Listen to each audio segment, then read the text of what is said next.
Hello বন্ধুরা, welcome to our channel ইন্দ্রতিয়াস। Welcome to our another new video. এবার আমরা চলে এসেছি দীঘার জগন্নাথ দেবের মন্দিরে।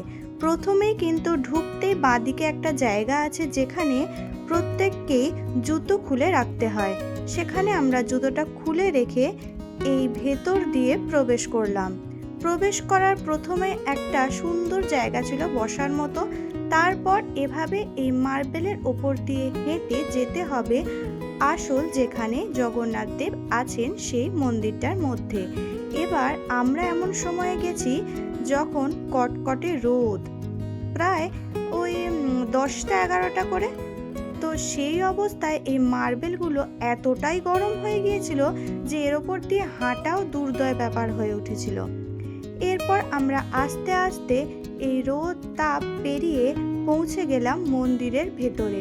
প্রথমে প্রবেশ করে ভাবলাম এটাই মনে হয় মন্দিরটা, কিন্তু দেখলাম না, এটা হচ্ছে আরও একটা মন্দির। এরপর আস্তে আস্তে আমরা মন্দিরগুলো দেখতে দেখতে ভিতর দিয়ে প্রবেশ করতে থাকলাম। এখানের যে দরজাগুলো বা ওপরের যে কাজগুলো সবই কিন্তু খুবই শৌখিন হাতের তৈরি। এরপর এই মন্দিরটা পেরিয়ে এসেই দুদিকে কিন্তু এরকম পদ্ম ফুলের গাছ আছে, সুন্দর সুন্দর ফুল ফুটে আছে।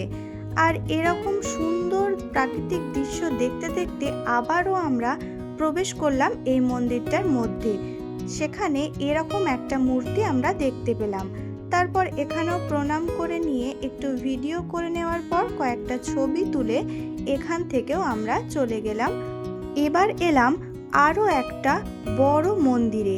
এই মন্দিরটার ভেতরে কিন্তু ঢোকা যাচ্ছিল না, দরজাটা বন্ধ ছিল, কিন্তু সকলেই ওই উঁচুটার ওপর উঠে পিক তুলছিল।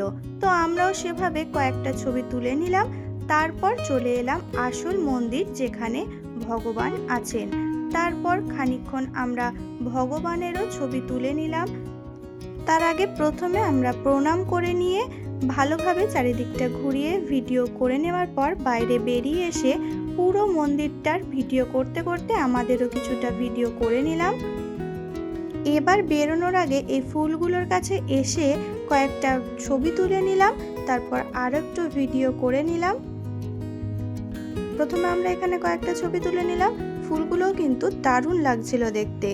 তারপর বাকিদের সঙ্গেও কয়েকটা ছবি আমরা তুলে নিলাম।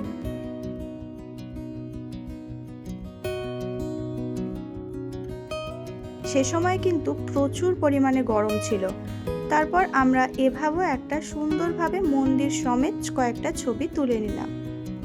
আশা করছি আমাদের ভিডিওটা আপনাদের ভালো লেগেছে। ভালো লাগলে প্লিজ লাইক, কমেন্ট, শেয়ার করে দেবেন আর চ্যানেলটা অবশ্যই সাবস্ক্রাইব করে নেবেন। ফিরে আসছি পরবর্তী আরও একটি নতুন ভিডিও নিয়ে। Thank you.